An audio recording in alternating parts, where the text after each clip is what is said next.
Hello guys, welcome.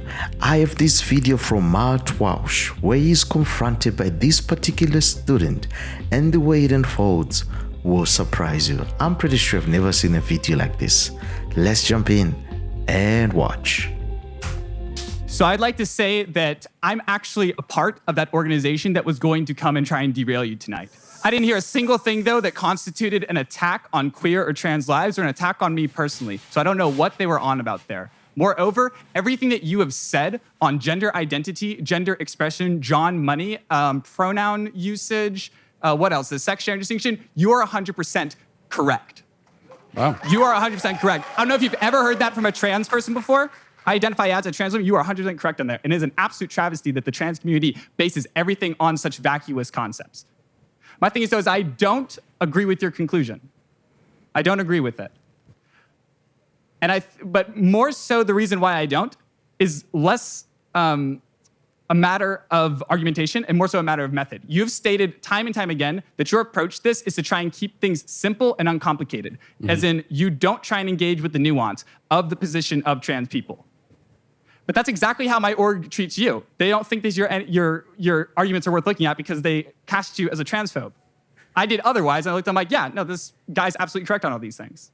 So which conclusion are you? You said you disagree with my conclusions. Well, it's the conclusion that of the model that you're postulating of gender, of that it's just this, you have man, woman, they're biologically contingent. My sort of question is, do you think that defaulting to simplicity, if this is the most dire issue of the age, which is something else that I agree with you on, do you really think that a method of simply recoursing to the most simplistic matter of approach is what we should be doing here?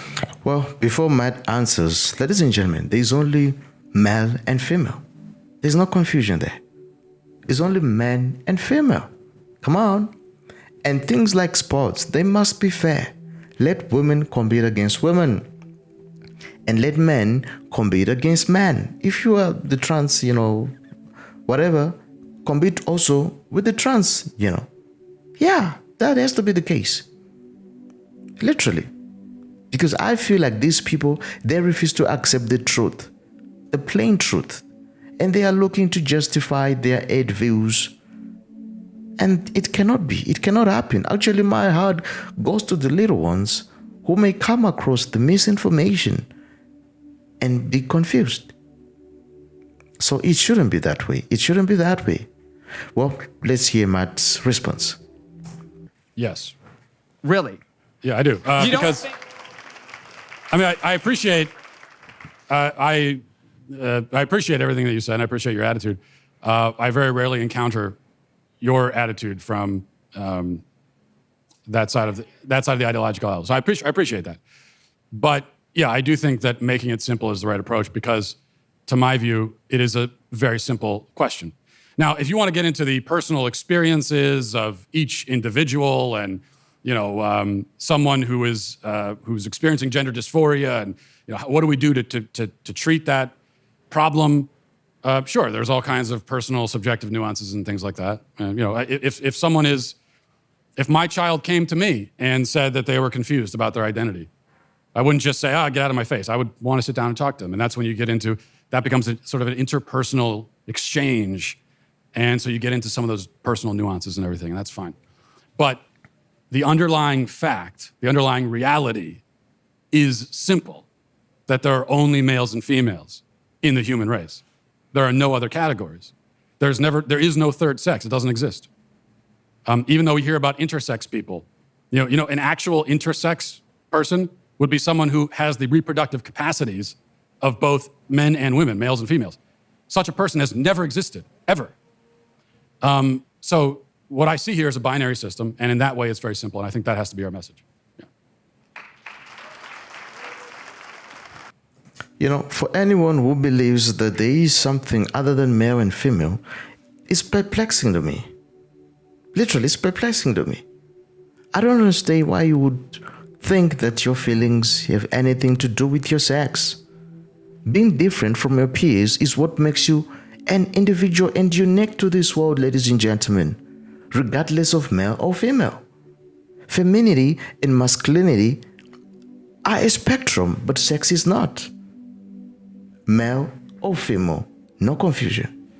Let's continue watching the video.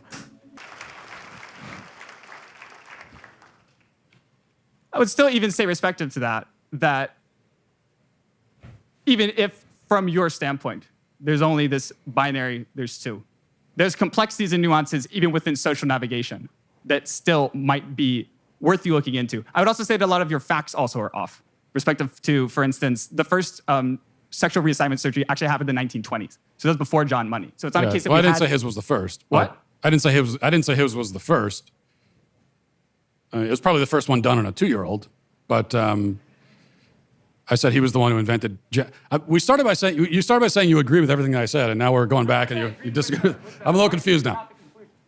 My point is that if you have it to where you can get to a different conclusion from the same arguments, it means that there might be something deeper going on here that for people who are actually philosophers, not rhetoricians, need to be dealing with. Okay, we got to move to the next question, but let me just ask you this so we can clarify where we are. Yeah. Do you agree that there are only males and females in the human race? No. Okay, so you definitely don't agree with my conclusion then at all. No. We actually are totally on opposite sides of this question, it turns out. Okay, so what are the other categories if not male and female? We're going to be here all night if I have to doing that. We're not, because there's none that you can list, so it's actually a very short conversation. All right, well, you're wanting to say that you have these other social categories, right? It's a question of, you're saying are, right? So the question here for me would be one of ontology, insofar as we're trying to posit that there is some kind of specificity, right? And you would look at something like intersex and say that this is like some kind of weird border case, right? It's a question of the kind of continuum that would allow for one to come into an embodiment that you would cast as male and female. I mean, something that's very interesting is you said that something like age is makes more sense to identify as. You at one point had, female genitalia when you were in utero. So you've passed through that, right? And what happens to intersex people is that there's just some kind of like different, there's a different development that occurs there. So respective to us talking about these categories, it's not a case of there being this hard line thing. I mean, the reason why we also are not going to get anywhere here is because I actually would agree with you that something like woman is what would, in a technical sense, be called a floating signifier. So it doesn't have this like particular designatable meaning to it, right? All right. So that's why we're not going to go anywhere. That's pretty clear. But I appreciate it. Thank you for the question. Thank you. According to the Bible, ladies and gentlemen, 2 Corinthians 4, verse 4, it states that the God of this age has blinded the minds of the unbelievers. And so, literally, so that they cannot see the light of the gospel that is in the displays in the glory of Christ.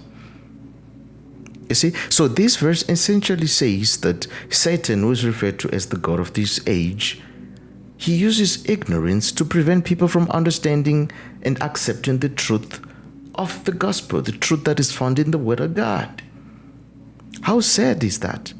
How sad is that? Ladies and gentlemen, there is a devil, there is a God, there is a hell, there is a heaven, there are angels, there are demons. Those things are real, guys. It's not just Hollywood. Those are real things. Or maybe let me not say things, but those are real personalities and real places, heaven and hell. You see? So I say that to say that there is a spiritual battle that is at play in the hearts and in the minds of men, in the hearts of people. There is a spiritual battle, and the God of this age, the devil, actively works to keep individuals from recognizing the truth. He will do everything to keep people in darkness, literally. And how does he do it? By blinding their minds. He prevents them from seeing and understanding the true light, the truth that is found in Jesus Christ, salvation. You see? Yeah, literally. So I think it is important to also pray for people like this, from that community, so that they may come to know the truth, discover the truth for themselves, so that they may live a peaceable life, free from darkness, and sin and death. And that can only be found in Jesus Christ. Literally. Yeah, literally. Well, ladies and gentlemen, thank you so much for watching. If you enjoyed this video, be sure to like, subscribe, and share. And I'll see you again next time. And also, be sure to click on to the next video. See you. It's bye-bye for now.